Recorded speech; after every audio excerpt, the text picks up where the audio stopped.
Hey guys, welcome in to the all new Work and Life in the Age of AI podcast.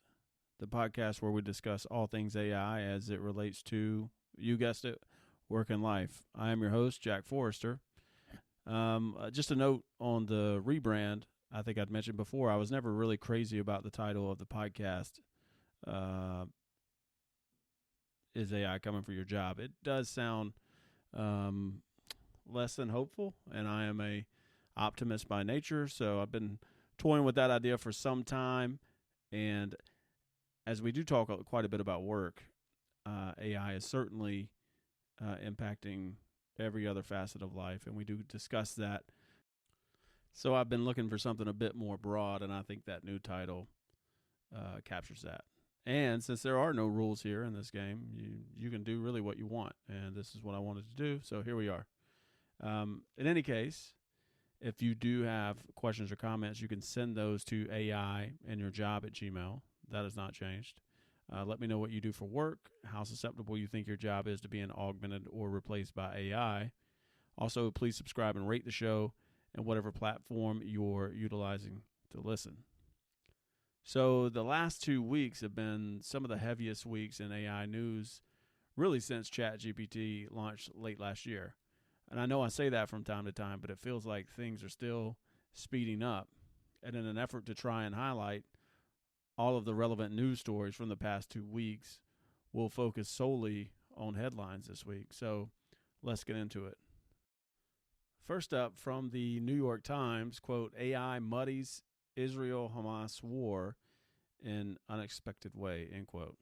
So there's been no shortage of images from the Israeli-Hamas war circulating on the internet, and it's difficult to tell what images are real and what images are fake. There's already been several instances that I've seen in which a horrifying or heartbreaking image gets circulated to evoke sympathy, only to find out that image was from 2015 in Syria or from some neighboring conflict in years past. This particular story highlights an image that circulated early on that was thought to be AI generated, and it turns out that image was indeed legitimate. But from that article, quote, the mere possibility that AI content could be circulating is leading people to dismiss genuine images, video, and audio as inauthentic. Even by fog of war standards that we are used to, this conflict is particularly messy, says a computer science professor from Cal Berkeley. The specter of deepfakes is much, much more significant now. It doesn't take tens of thousands, it just takes a few, and then you poison the well and everything becomes suspect. A post on X, formerly Twitter, with 1.8 million views, claimed to show soccer fans in a stadium in Madrid holding an enormous Palestinian flag. Users noted that the distorted bodies in the images were a telltale sign of AI generation. A Hamas-linked account on X shared an image that was meant to show a tent encampment for displaced Israelis, but pictured a flag with 2 blue stars instead of a single star, which is on the actual Israeli flag, end quote. And of those 1.8 million views of that picture at the soccer stadium that shows fans holding a Palestinian flag, how many of those 1.8 million took that as truth? The damage was already done by the time the picture was taken down. And in a conflict as hazy as Israel versus Hamas, it's already difficult to make sense of things. Take the example of the hospital that was bombed a few weeks ago. It was initially reported that Israel bombed a hospital in Palestine, causing discontent across the web and the world. And it turns out that Hamas bombed not the hospital, but the parking lot outside of the hospital. And by the time it was verified that Israel had no hand in the bombing of the hospital, the original story had already been published by major news outlets across the world. Throw in deepfakes or misinformation, and it's going to become near impossible to understand what's happening in real time in wartime situations. And what happens when this is done at scale? What happens when Hamas becomes as sophisticated as ISIS was in their production values? It's concerning certainly for this conflict, but you don't have to look very hard to see how this could be destabilizing. In a separate story on AI and this specific conflict, initially or early on after the October 7th attack on Israel, Congress was flooded with letters from Palestinian sympathizers. It turns out that Palestinian sympathizers / organizers utilized an automated service in which anyone could pay a fee and have an automated letter mailed to all 535 members of the House. And apparently this happened extensively early on and showed the orchestration from Palestinian or Hamas supporters. Israeli supporters have since employed this technology to do the same. Our second article is also from the New York Times. Quote, Biden issues executive order to create AI safeguards, end quote.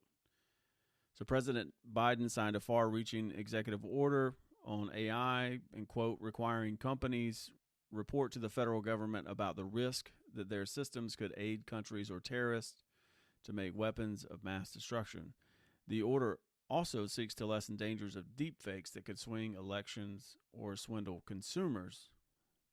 President Biden said, quote, deepfakes use AI-generated audio and video to smear reputations, spread fake news, and commit fraud, end quote. He described his concern that fraudsters could take 3 seconds of a person's voice and manipulate its content, turning an innocent comment into something more sinister that could quickly go viral.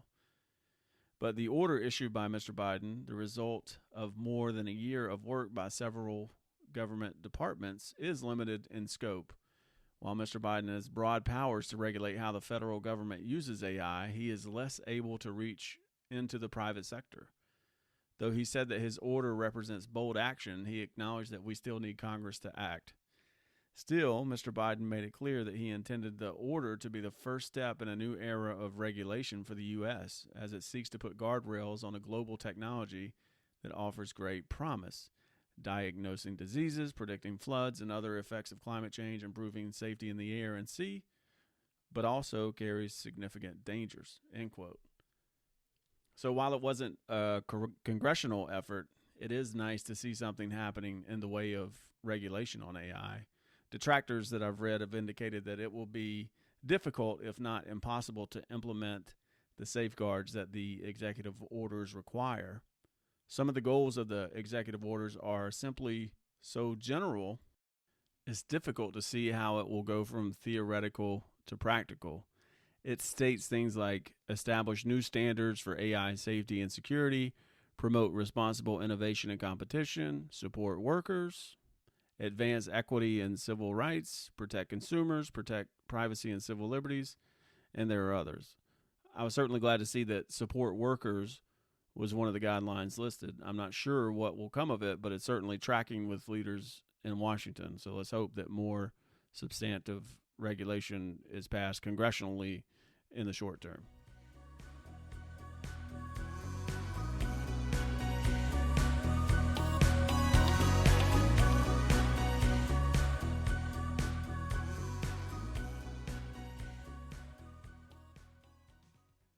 Next up from the New York Times, quote, global leaders warn AI could cause catastrophic harm.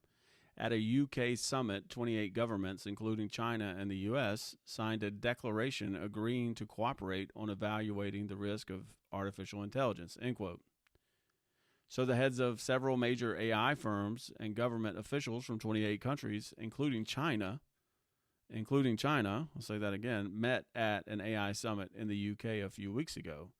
The meeting took place at Bletchley Park. If you don't know the significance of Bletchley Park, Bletchley Park was home to Britain's code-breaking efforts led by Alan Turing in World War II.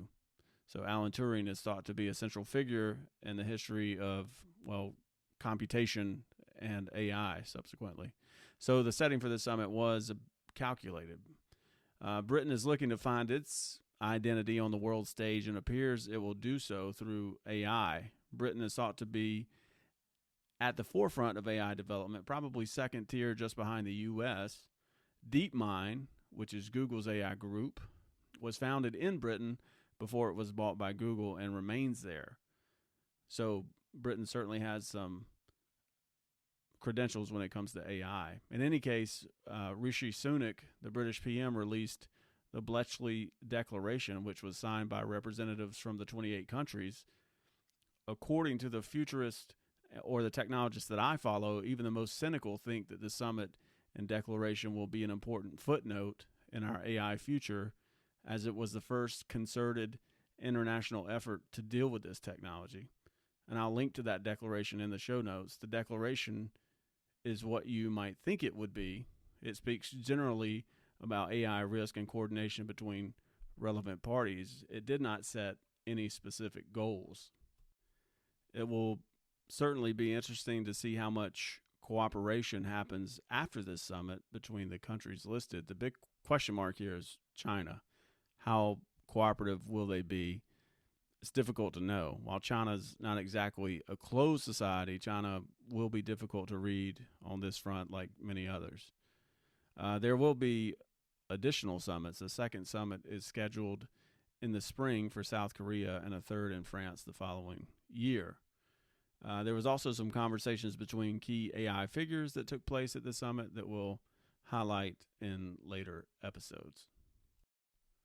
Next up, from Futurism.com, quote, Apple reportedly ditched Jon Stewart because they didn't like his thoughts about AI, end quote.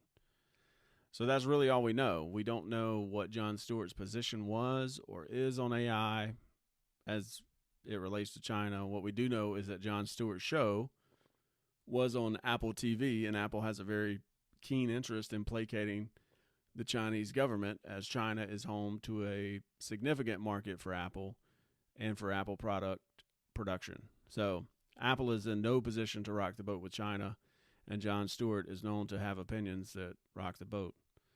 So it'll be interesting to see how long companies like Apple can try and maintain this shrinking middle ground on issues just like this.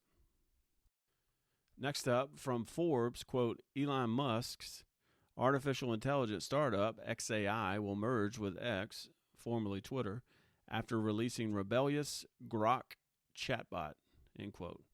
So Elon's AI company released their chatbot this past week. It's called Grok, and it's not your typical chatbot. Grok is much more edgy than Llama or ChatGPT.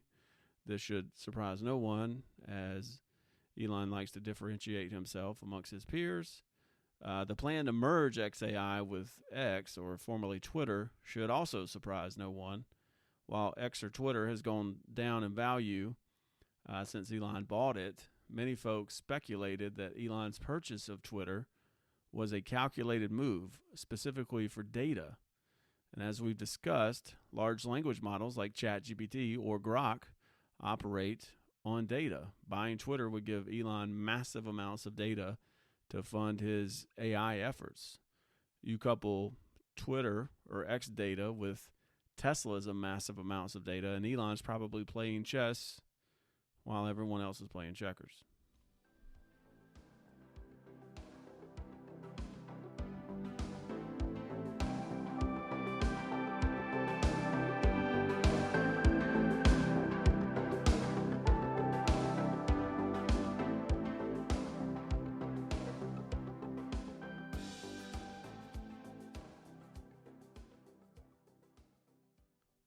So staying on the subject of Elon Musk, his brain implant startup, Neuralink, from this story's from Bloomberg, by the way, is, quote, ready to start surgery, end quote.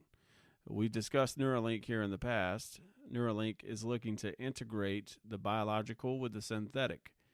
Neuralink's stated mission is to improve the health of those suffering from neurological disorders. Neuralink has received the necessary approval to move forward with human trials. The obvious question is, who would want to volunteer for that? There's been a ton of commentary on this question, mostly folks laughing at the idea of someone volunteering for this trial, though it's not hard to see someone suffering seriously that may volunteer for these trials suffer enough, and any chance at improvement will probably motivate someone. Also, remember that we've highlighted stories here in which similar efforts have taken place around the world with some positive impact. So this is not completely without precedent. Next up, from The Atlantic, quote, my North Star for the future of AI, end quote. So this article is by Dr. Fei-Fei Li. I hope I'm pronouncing that right. She has a book out called The World's I See. And this book is part biography, part look into the world of AI, where she's a dominant figure. It's being heralded as one of the top books in AI for the year. Anyway, Lee was largely an academic at Stanford before she went to join Google, and this article highlights the difference between academia and the private world, or the private sector. She knows just how much the businesses like Google, Anthropic, and OpenAI have cannibalized talent from academia, and academia simply can't compete with the resources or pay or even the access to data that a Google could provide. Her thesis in this article is that academia is largely concerned with the fundamentals or how things work at even a basic level. What she's witnessed at Google is that we're less concerned with how AI works and more concerned about the potential impact it will have on the business. From that article, quote, "The media has been saturated with stock photos of server facilities the size of city blocks and endlessly talk about big data, reinforcing the idea of scale as a kind of magical catalyst, the ghost in the machines that separated the old era of AI from a breathless, fantastical future. And although the analysis could get a bit reductive, it wasn't wrong. No one could deny that neural networks were, indeed, thriving in this era of abundance. Staggering quantities of data, massively layered architectures, and acres of interconnected silicon really had made a historic difference. What did it mean for the science? What did it say about our efforts as thinkers if the secret to our work could be reduced to something so nakedly quantitative?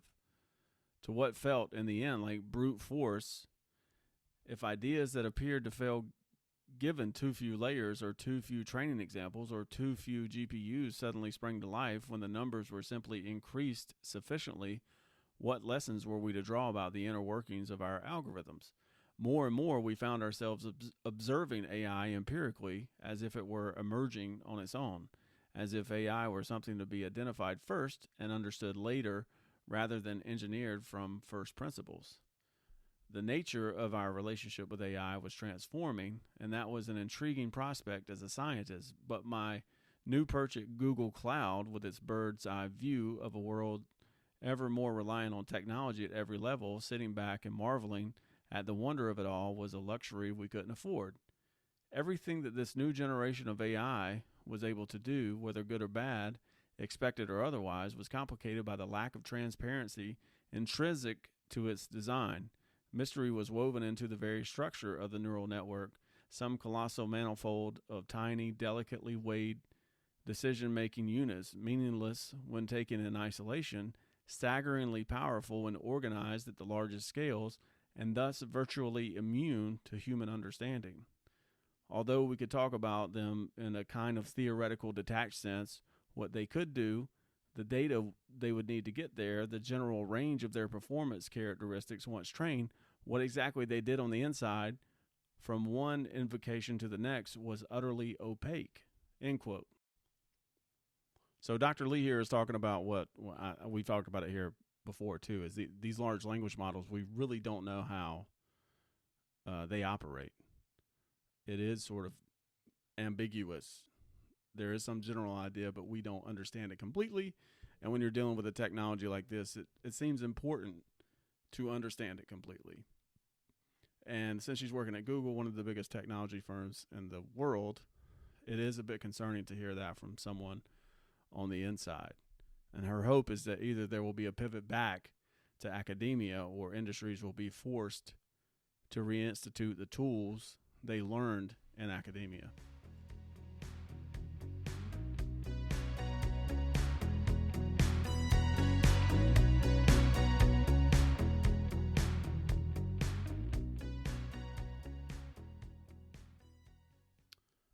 From IndieWire, quote, SAG-AFTRA contract details AI protections, end quote.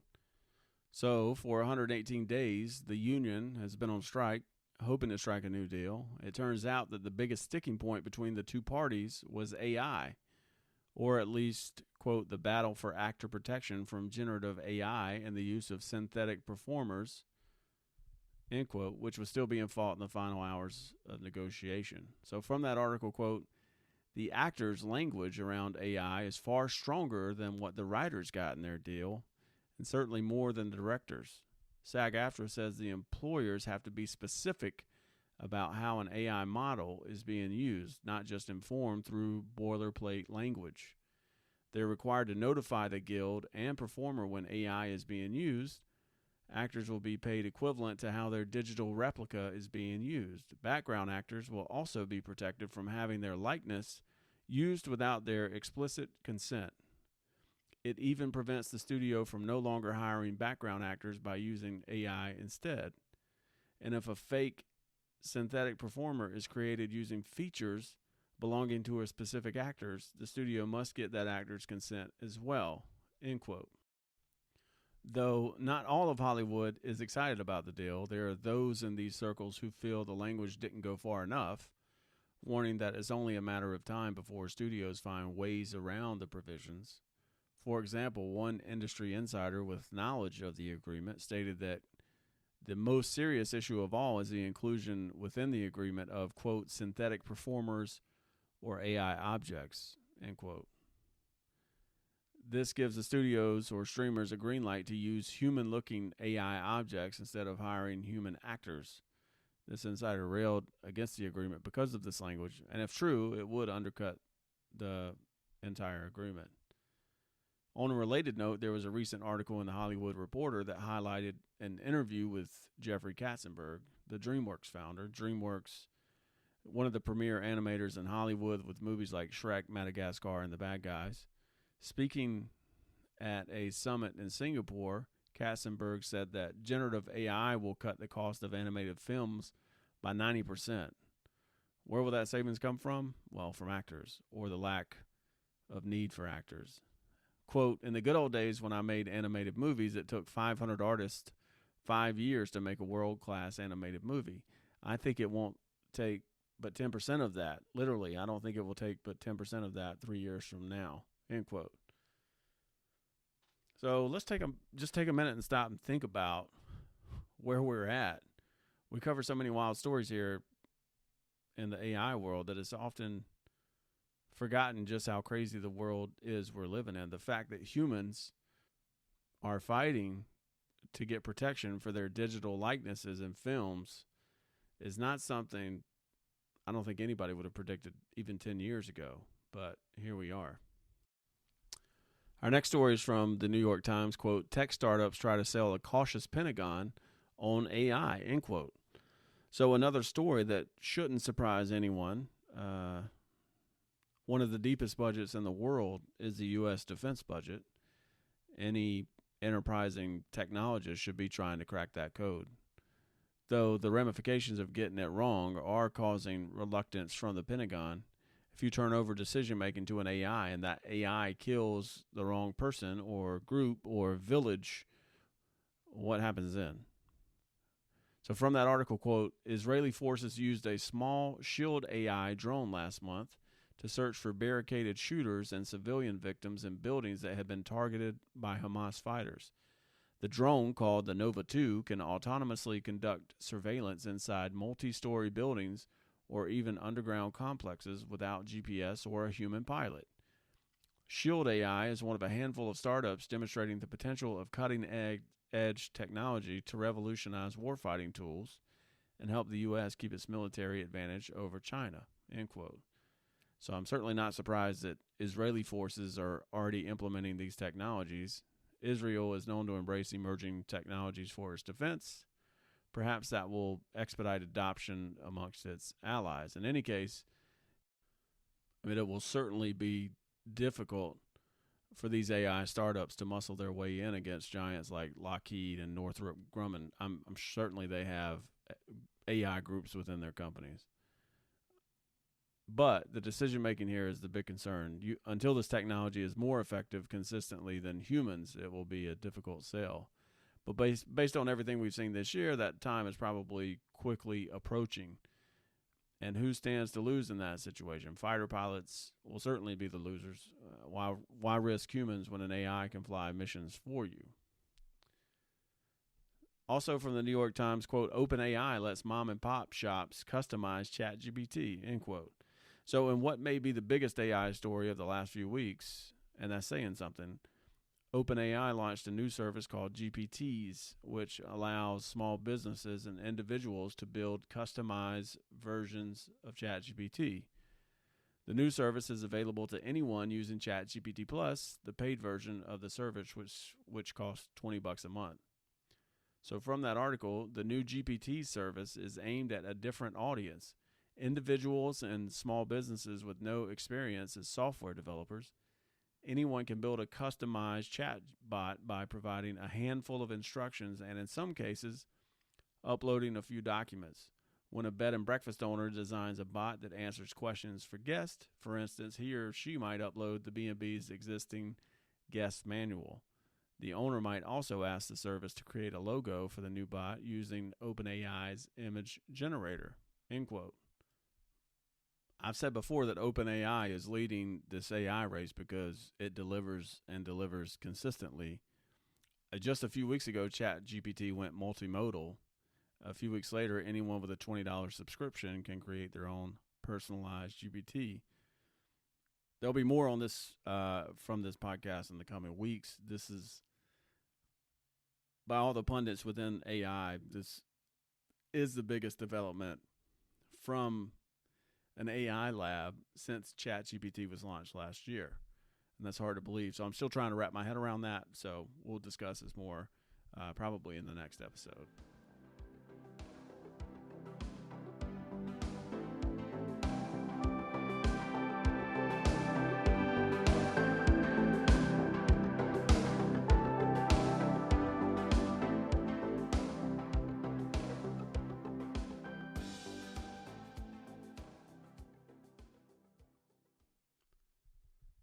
Our last headline is from Forbes, quote, this AI watches millions of cars daily and tells cops if you're driving like a criminal, end quote. From that article, quote, AI is helping American cops look for suspicious patterns of movement, digging through license plate databases with billions of records. A drug trafficking case in New York has uncloaked and challenged one of the biggest rollouts of the controversial technology to date. In March of 2022, David Zayas was driving down the Hutchinson River Parkway in Scarsdale. His car, a gray Chevrolet, was entirely unremarkable, as was its speed. But to the Westchester County Police Department, the car was cause for concern, and Zayas, a possible criminal. His powerful new AI tool had identified the vehicle's behavior as suspicious. Searching through a database of 1.6 billion license plates records collected over the last 2 years from locations across New York State, the AI determined that Zaya's car was on a journey typical of a drug trafficker. According to a Department of Justice prosecutor filing, it made 9 trips from Massachusetts to different parts of New York between October 2020 and August 2021, following routes known to be used by narcotics pushers and for conspicuously short stays. So on March 10th last year, Westchester PD pulled him over and searched his car, finding 112 grams of cocaine, a semi-automatic pistol, and $34,000 in cash, according to court documents. A year later, Zayas pleaded guilty to a drug trafficking charge.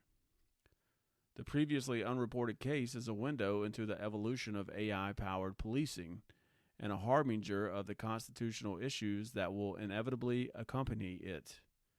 Typically, automatic license plate recognition, ALPR, technology is used to search for plates linked to specific crimes, but in this case it was used to examine the driving patterns of anyone passing one of Westchester County's 480 cameras over a 2-year period. Zayas' lawyer, Ben Gold, contested the AI-gathered evidence against his client, decrying it as dragnet surveillance. And he had the data to back it up. A Freedom of Information Act he filed with the Westchester Police revealed that the ALPR system was scanning over 16 million license plates a week across 480 ALPR cameras. Of those, 434 were stationary cameras attached to poles and signs, while the remaining 46 were mobile, attached to police vehicles. The AI was not just looking at license plates either. It had also been taking notes on vehicles' make, model, and color, useful when a plate number for a suspect vehicle isn't visible or is unknown. To Gold, the defense attorney, the system's analysis of every car caught by a camera amounted to an unprecedented search. This is the specter of modern surveillance that the Fourth Amendment must guard against, he wrote in his motion to suppress the evidence. This is the systematic development and deployment of a vast surveillance network that invades society's reasonable expectations of privacy. With no judicial oversight, this type of system operates at the whim of every officer with access to it. End quote. So, the maker of this software has sold its product to dozens of police departments across the U.S., obviously has rivals that sell similar tools to other police departments across the country. How far or widespread is this technology? I'm a believer that mass surveillance and AI go hand in hand. You don't get one without the other, so this is concerning. While I'm all for less crime, I'm less compelled when citizens have to give up their privacy or autonomy to do so. If you're a police department, of course you want this technology at your disposal, but there are certainly privacy concerns to be considered. Now, if you're one to say, if you're not doing anything wrong, then you don't have anything to worry about, I'd point your attention to China. China's years ahead of the rest of the world in surveillance and uses it as a means to exert power to control its citizenry. Don't be naive to think the same thing couldn't happen in Western countries. Take, for example, one of our closest allies, England. The greater city of London implemented a controversial air pollution policy with surveillance cameras. The idea was that London drivers with older vehicles or less environmentally friendly vehicles would be fined the equivalent of $20 for every day that they spend on the road as part of a ultra-low emission zone. So if you drove your car by one of these cameras, you would be fined $20 for driving that day. Of course, if you don't pay the fine, your car could be taken or your license revoked. The problem is that this law targets largely working-class people who are already struggling in a tight economy. These folks rely on their cars for their livelihood and are having to pay for doing so. And this has sparked what may be a movement we're going to see going forward as it relates to mass surveillance. Citizens of London have begun systematically targeting these cameras to destroy them. Now, this law seems fairly benign on the face of it, but when you look at the greater implications of what it means for everyday people, it's not difficult to imagine law-abiding, tax-paying citizens that they take action against this sort of mass surveillance. I mean, this again seems like a benign AI story. For all the things we talk about AI, it could destroy humanity, it could destroy the world, it may cause massive job displacement.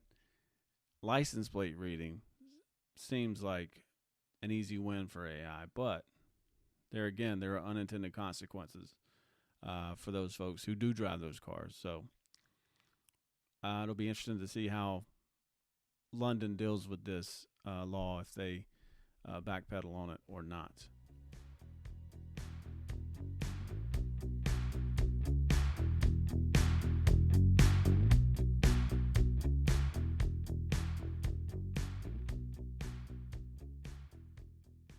There are a few additional things I want to highlight this week. One is a British House of Commons report on AI. Ahead of the Bletcheley Park AI Summit, the British House of Commons released an extensive report on AI. I guess it's been a few months ago now. I think this report, along with the AI Summit, shows just how serious the British government is in taking on AI and being a leader in the realm of AI. The report is extensive and highlights the various threats of AI, including mass job disruption, disinformation. I'll link to that report in the show notes. Secondly, there was a video released by a company called Humane. They unveiled what's being called wearable AI. So I'll link to the video in the show notes of the big reveal, but it's essentially a pen you would wear on your shirt or jacket. It's small, about the size of a Post-it note. It comes at a $700 price tag, along with a $24 monthly subscription fee, which gets you a phone number and data coverage through T-Mobile's network. Aesthetically, the device is not that sleek. I think they went through several iterations of what they wanted it to look like, and eventually they had to pull the trigger. So it's not really in the Steve Jobs realm of slick hardware. But again, this is the first iteration. You can judge it for yourself.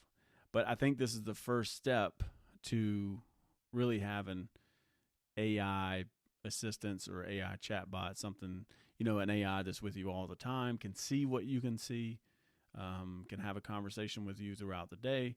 Think of the movie Her, which we discussed last time. Go watch it if you haven't seen it or haven't seen it recently. We're really on the edge of that right now. So you control the AI pen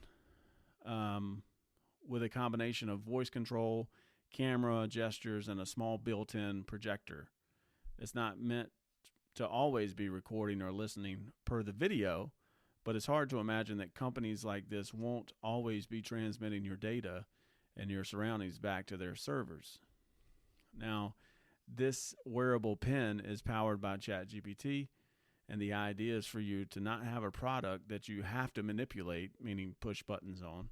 It's meant to serve as a companion, and you can just talk to or touch the pen and say what you want to do or know.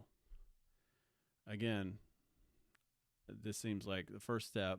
And I think we forget about Apple, but Apple has built-in hardware already, and they certainly are not missing from the AI game. So I would imagine Apple with their phone and their AirPods, they are steps ahead of everyone else. But this company, Humane, seems to be the mechanism by which OpenAI and ChatGPT will get AI companions out into the wild. Lastly, I want to highlight a TED Talk by Max Tegmark. I cite Max Tegmark frequently on this podcast. In this particular TED Talk, he discusses whether or not AGI, or artificial general intelligence, is inevitable. I'll link to it in the show notes. He's one of the more respected voices in this AI world, so I'd highly recommend it. It's only 11 minutes long, so you can digest it pretty easy. We talked last time about just how fast AI is moving, and that's what Max focuses on in this first part of this talk. But here's a sample of it. Here's Max Tegmark. Intelligence, AGI, which is the stated goal of companies like OpenAI, Google DeepMind, and Anthropic. And these companies are also trying to build superintelligence, leaving human intelligence far behind. And many think it'll only be a few years maybe from AGI to superintelligence. So when are we going to get AGI? Well, until recently, most AI researchers thought it was at least decades away. And now Microsoft is saying, oh, it's almost here. We're seeing sparks of AGI in ChatGPT-4. And the Metaculus betting site is showing the time left to AGI plummeting from 20 years away to 3 years away in the last 18 months. And leading industry people are now predicting that we have maybe 2 or 3 years left until we get outsmarted. He also shows videos of robot progression over the past few years, along with highlighting Midjourney's images through text prompt. Midjourney is the premier text-to-photo AI company at the moment, and he shows just how fast that's moving, along with some very convincing deepfakes. He goes on, and here he is again. A representation of the world. In fact, we recently found that Llama 2 even has a literal map of the world in it. And AI also builds geometric representations of more abstract concepts, like what it thinks is true and false. So what's going to happen if we get AGI and superintelligence? If you only remember one thing from my talk, let it be this. AI godfather Alan Turing predicted that the default outcome is the machines take control. the machines take control. I know this sounds like science fiction, but having AI as smart as GPT-4 also sounded like science fiction not long ago. And if you think of AI, if you think of superintelligence in particular as just another technology, like electricity, you're probably not very worried. But you see, Turing thinks of superintelligence more like a new species. Think of it, we are building creepy, super capable, amoral psychopaths that don't sleep and think much faster than us, can make copies of themselves and have nothing human about them at all. So what could possibly go wrong? And it's not just Turing. OpenAI CEO Sam Altman, who gave us ChatGPT, recently warned that it could be lights out for all of us. Anthropic CEO Dario Amodei even put a number on this risk, 10 to 25%. And it's not just them.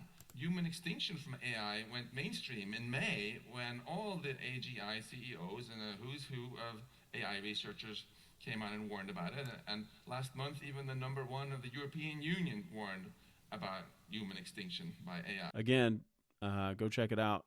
It's linked in the show notes. It's not all depressing. Max does lay out in the second half of this talk how to mitigate risk when it comes to advanced AIs. So there's that. All right, that's it for this week. Next week or next show, I hope we'll be back on track. Maybe the AI news will slow down. It's difficult to tell. But don't forget to rate, review, or subscribe to the show wherever you listen to podcasts. You can do it with just a few clicks in the app. You're using it this very moment. If you want to be even more deliberate, you can share this episode via text or email to a friend or friends. Thanks for listening. We'll talk next time.